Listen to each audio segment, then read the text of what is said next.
यो गर्मीमा best place to be भन्दा चाहिँ यो नारायणी साइड लागेको छ, न पानी परेको छ तर छाता उडिएको छ।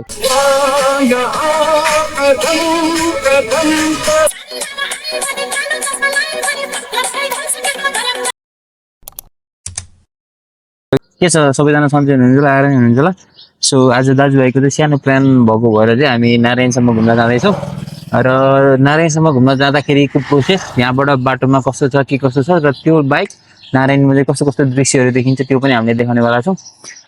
र इट्स लाइक ठ्याक्क भन्नुपर्दाखेरि चाहिँ 5:35 हुनु लाग्यो। सो कति लाग्छ के लाग्छ यो भिडियोमै हेर्नु होला। सो इन्जोय द भिडियो र अन्तिमसम्म हेरेर हाम्रो साथ दिनु होला। Thank you. Okay, now the video begins like this.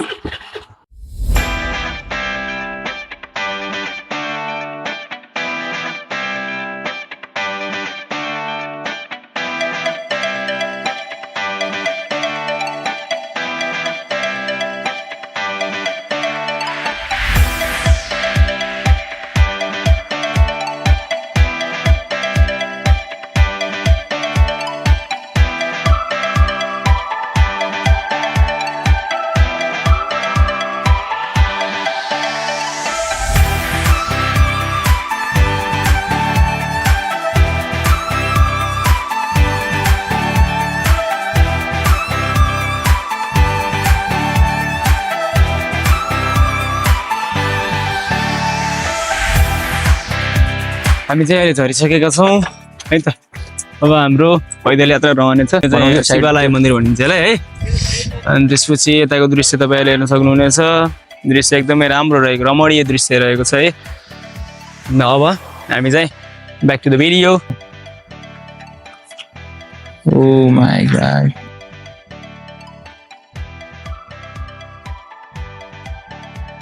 के छ त चितवनवासी भएर नारायणीको कतिको इम्पोर्टेन्स छ? नारायणी नदी त एकदमै धेरै महत्त्वपूर्ण रहेको छ है चितवनवासीको लागि, विशेष त भन्नुहुन्छ भने। अब अहिले चाहिँ नारायणी नदीले हल्का समस्या दिइरहेको छ, किनभने यो कटान गरेर अब यसको लागि भन्दैछ यहाँ। अब काम जारी राखिएको अवस्था छ। हेरौँ अब यसले भवितव्यमा के समस्या नदेला, अब त्यही भन्न सकिन्छ हामीले अहिलेको लागि चाहिँ है। यहाँ अब गोयोहरू पनि धेरै देखिन्छ अहिले, नारायणी अझै बढिरहेको देखिएको छ। हामीले यसो हेर्दाखेरि चाहिँ त्यो मान्छेहरू माछा मारेको पनि देखिराखेको छ। How are you brothers? के छ? Okay, I am also fine too. के छ बाबु? Do you want to see the videos on YouTube? हामी चाहिँ अब अगाडि बढिरहेका छौँ। अब कहाँसम्म हामी जाने हो भन्ने कुरा अहिले त्यहाँ पुगेपछि चाहिँ थाहा हुन्छ होइन। यप, हामीलाई एक्ज्याक्टली त थाहा छैन। हामी यो नजारा हेर्नुहोस्, यस्तो दामी भ्यू छ यो नारायणीको। चिसो आइरहेको छ। साँच्चै भन्नुपर्दा चाहिँ यो गर्मीमा बेस्ट प्लेस टु बी भन्दा चाहिँ यो नारायणी साइड हो। किन भन्दाखेरि यहाँको हावाले गर्दा त्यो गर्मीलाई पनि एकदम शीतलतामा परिणत गर्छ, जसले गर्दाखेरि चाहिँ होइन यो गर्मीलाई चाहिँ झेल्न सक्ने हाम्रोले मद्दत गर्छ कि। त्यही भएर चाहिँ हामी यहाँ भइराख्दाखेरि चाहिँ एकदम शीतलको अनुभूति भइरहेछ। यो पुरा चिसो हावा आइरहेछ यता साइडबाट। न घाम लागेको छ, न पानी परेको छ तर छाता उडिएको छ। केही न केही भइरहेको छ। दाल में कुछ काला है, दाल में कुछ काला नहीं, पुरा दाली काला है। त्यही त, न घाम पानी छैन। अझ नारायणीको यो शीतल हावा खाँदै भनेपछि कस्तो गडबड है दया, कस्तो गडबड है।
छोइदो जस्तो यो जोस।